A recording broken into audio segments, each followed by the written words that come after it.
my camera exactly where I want it to be. I always feel askew. I think my white balance is off too. Oh well. It's like driving me nuts. I need it perfectly the way I want it. And I can't get it where I want it. I think it's alright though. Out of focus, focus. Out of focus, focus. Oh well. Oh hey everybody. Don't mind me. Welcome to Thanksgiving week. Can you smell the turkey? Can you smell the mashed potatoes? It's almost Christmas time. That means I will be losing my mind. Just got off the phone again with another consultation. People trying to squeeze in before Christmas. And I'm like, it's like less than a month. Gotta do it like next week. Running around. But I accommodate. I try to accommodate people. So I talked with this woman, 40 minutes, 30 minutes, trying to come up with a little bit of a plan. Happens all the time. Every year. It's like people will be contacting you literally like 2 weeks before Christmas. Is it too late? It's too late! But I try. Try to get people in. Try to do whatever I can. I like the challenge, you know. Someone comes to me, I'll see. So we're going to try to get her in the first week of December. Talked a little bit. Nice woman. Surprise for her husband. So we'll see how that works out. I know I'm late. I'm late again this week. Usually I try to record on Thursdays. And again, I had pictures all day Thursday. I didn't eat all day. And I got home and I sat down. I don't even know what time it was. It was probably, 6:30. I was tired. I had eaten all day. And I didn't feel like recording like a show. Actually, I think I forgot. And before I realized it was like 8 o'clock, I'm like, oh, now it's too late. I don't feel like doing anything now. I don't have the energy. Once I stop, I'm like, that's it. So here we are. So what? We're going to post this a day or two late. Sue me. I don't even know what I'm going to do this week because usually I'm recording on Thursdays and this Thursday is Thanksgiving. So unless I record in the morning, maybe I'll do that. We'll see how it goes. We're living on the edge. We never know what's going to happen here. It's all just like so crazy. But how are you? Welcome to almost December. Welcome to almost Thanksgiving. My name is Michael. I'm a woman's photographer in New Jersey. Worked with hundreds of women through the course of my career. And we have a little show here to answer some questions about boudoir photography. Because as we know, it ain't what it seems. It's worse. So we want women to be safe, have a good time, answer questions they may have. We don't want people walking into any traps or not getting what they quite expected or winding up with these weird boudoir photographers trying to fix you.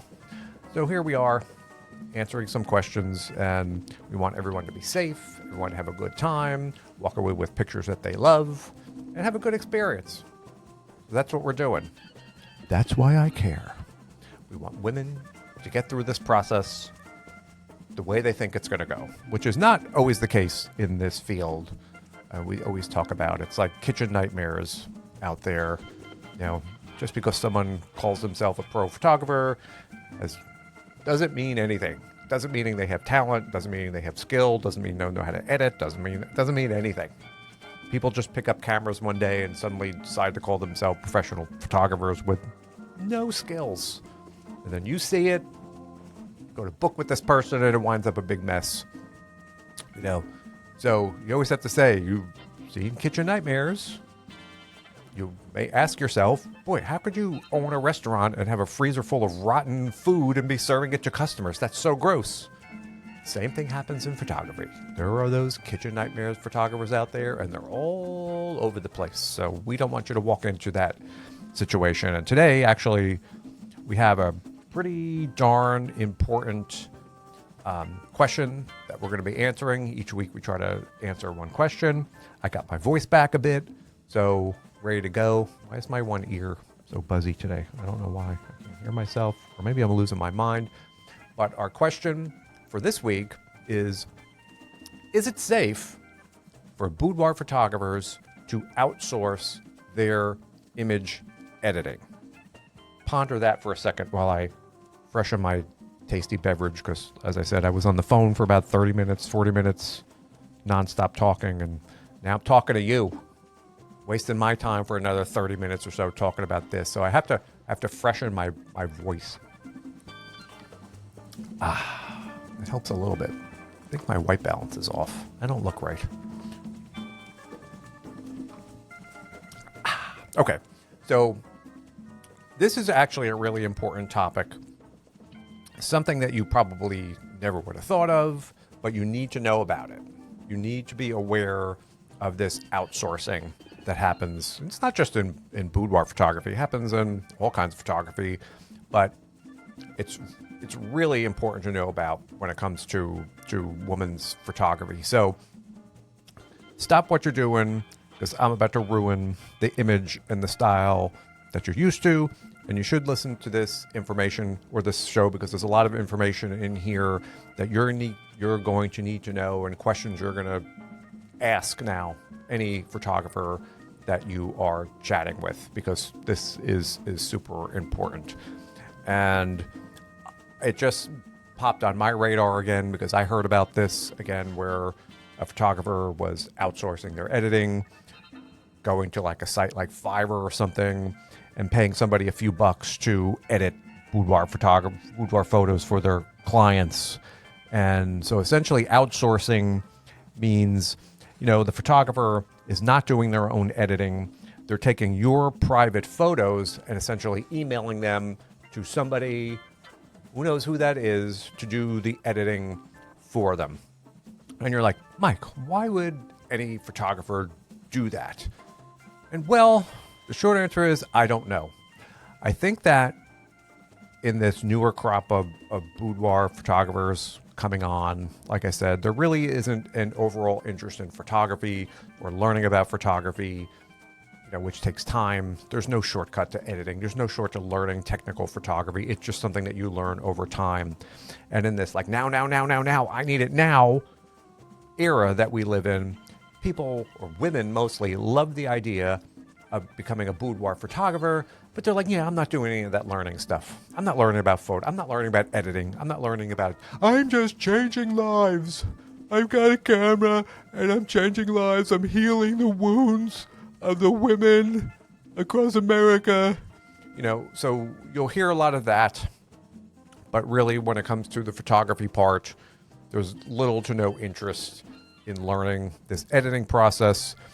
And so they want to ship it off to somebody else to do, which, if you're a photographer, like I said, is not great. We're going to chat about that a little bit today. Things you need to be concerned about.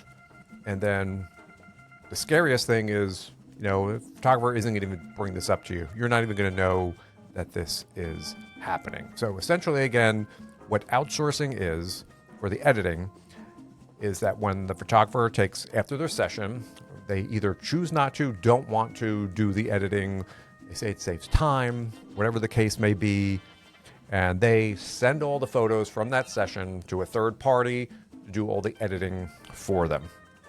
So maybe if you're like a nature photographer and you have a bunch of pictures of a waterfall and you're shipping them off to some guy in Indonesia to edit them, it's not that big of a deal, right? Maybe even for a wedding, and you're shipping off these crazy wedding photographers that take like 8,200 photos at a wedding. You're shipping off your 8,200 photos to somebody you don't know what. Maybe it's not a big idea or a big deal because it's a wedding. But then you have your boudoir photographer shipping off your private photos to somebody, say on Fiverr, that they paid like $8 to do the editing, and your photos are going to Bangladesh or India on somebody's laptop or God knows where, to somebody you don't know who they are, you don't know anything about them, the photographer doesn't know them, this person is vetted, they're just a gig worker on some website. Your private naked photos, they're just shipping them off because they don't feel like doing the editing. And then, how do you feel about that? What do you think about that? Not so great, right? So from there's a bazillion breaches of privacy going on. And the ridiculous thing is often photographers themselves are probably not even thinking about this. Taking your photos, shipping them to some random person's laptop in Bangladesh to do the editing. And then what happens from there? What did that person do with them? They're like, oh, yeah, they could potentially send them out. They could be selling them. They're going to be doing whatever they're doing with them. And you would have no idea now that your photos are traveling around the world on laptops or being edited by unknown editors. You think that's a little confidentiality or trust issue problem going on there? I'd say so. I bet you if I assembled a group of 100 women and raise hands, how many are okay with your photos winding up on somebody's laptop in Bangladesh or India or Indonesia? Probably not a lot of hands raised there. And who knows what happens to them there? They're sitting on somebody's laptop now, or who knows? They're going to be posting them online. So that is what's going on. Welcome to Boudoir. And this is a huge concern for a lot of people. And the issue here is, again, your photographer is not bringing this up. They're not going to be telling you that they're doing this at all. And it's great until something goes wrong, right? How are they going to know? They're not going to know someone on Fiverr is doing the work until it's bad. So that is really a primary issue that you really need to be aware of. But there are others. So essentially, too, even if this was okay and it's not okay, and you're a crazy boudoir photographer that you hired is hiring all these gig workers to edit the photos for them, there's going to be a massive inconsistency in just the way that all these photos look. Because one person's going to do it in one way, another person's going to do it in another way, and the other images are going to look the same, and you're going to have this mishmash of style. You could send the same photo to 5 different people, and when you get it back, it's going to look slightly different. They're all going to look different. Because everybody has a different idea. And that's the whole thing about photographers. As they learn to do this, and it takes a while, you kind of develop a look, you kind of develop a feel, you kind of develop a style over time. It's kind of like how you can tell a certain guitar player or something, they kind of develop a style, and people are like, ooh, I like that style. But when photographers are outsourcing all of their photos, it's just a mishmash of random stuff. There is no consistency. You don't know what's going to happen when you get the photos back. They could be too dark. They could be too light. It's going to be all over the place. There is no cohesive vision to this photographer's images.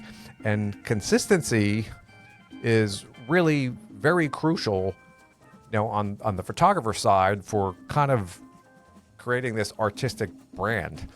And also for client expectations. They look at something and they're like, wow, that's what I want. And then you're rolling the dice, because you don't know what you're going to get when you go to that type of photographer. So that, again, is not a great thing on the client side, nor if you're a photographer on the photographer side. Like I said, because you just have a mishmash of stuff, and someone doing all this work for $6. What are you gonna expect? So like some prime editing coming back? That's the thing I don't understand. But again, it's like, as long as I don't have to do it.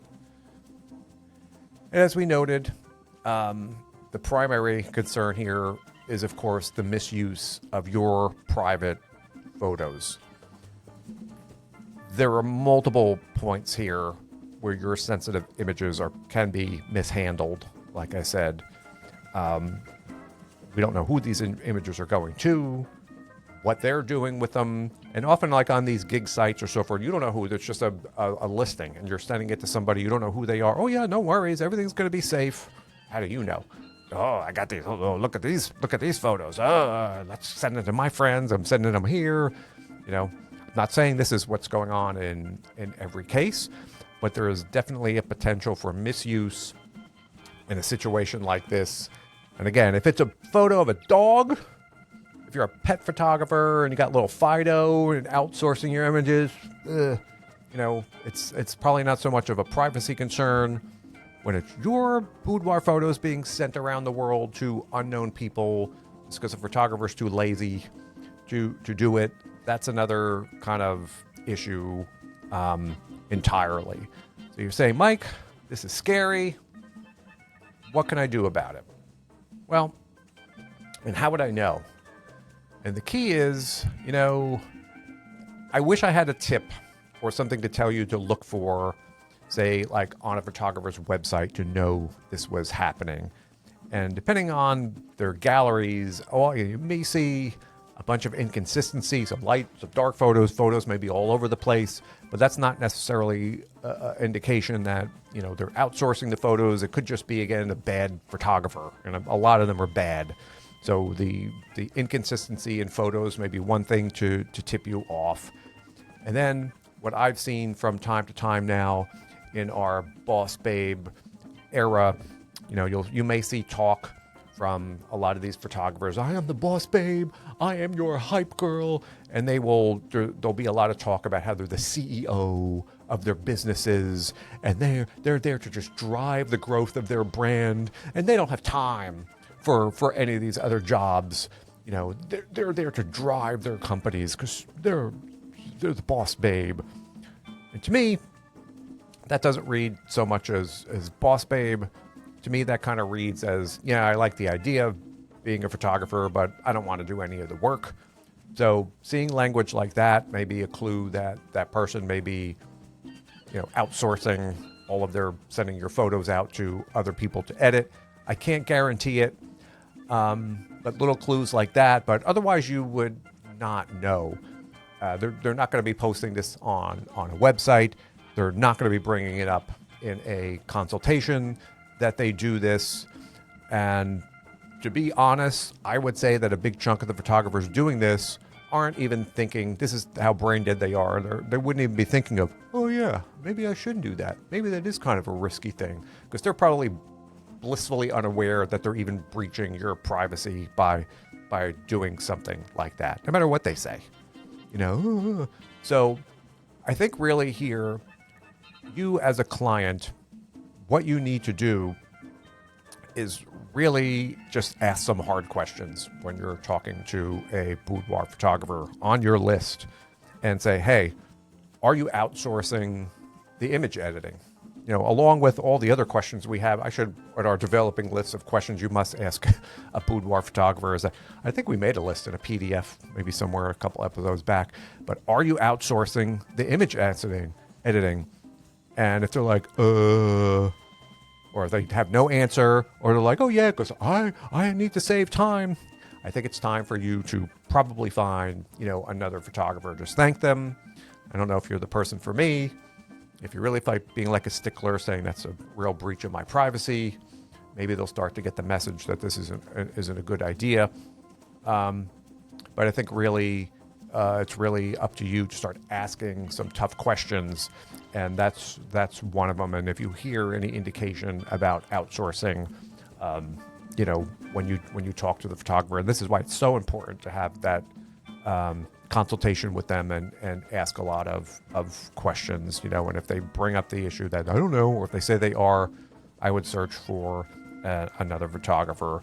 And as I said, your boudoir photographer should be doing this editing themselves, developing a style, developing a look, and it takes time and it's a lot of work. And I understand that's why they don't want to do it, but it's part of the job.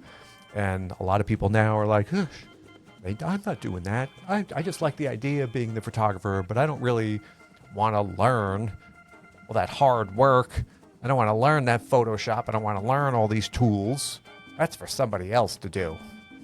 So I always ask, and that's really the only way you're going to get to the bottom of this. So hopefully I didn't shock you too much with this, but it is a growing part of all photography, not just women's photography, and you need to ask about this. It is a huge, huge breach of your privacy if your photographer is sending your personal photos out to other people to do the editing. There's inconsistency problems, trust problems. All of these things are breaches of sort of the boudoir code of trust and privacy. And, it's not a good thing. Nobody talks about this.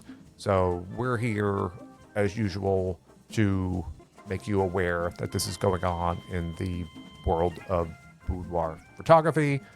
And if you are a photographer listening to this show, I encourage you not to do this.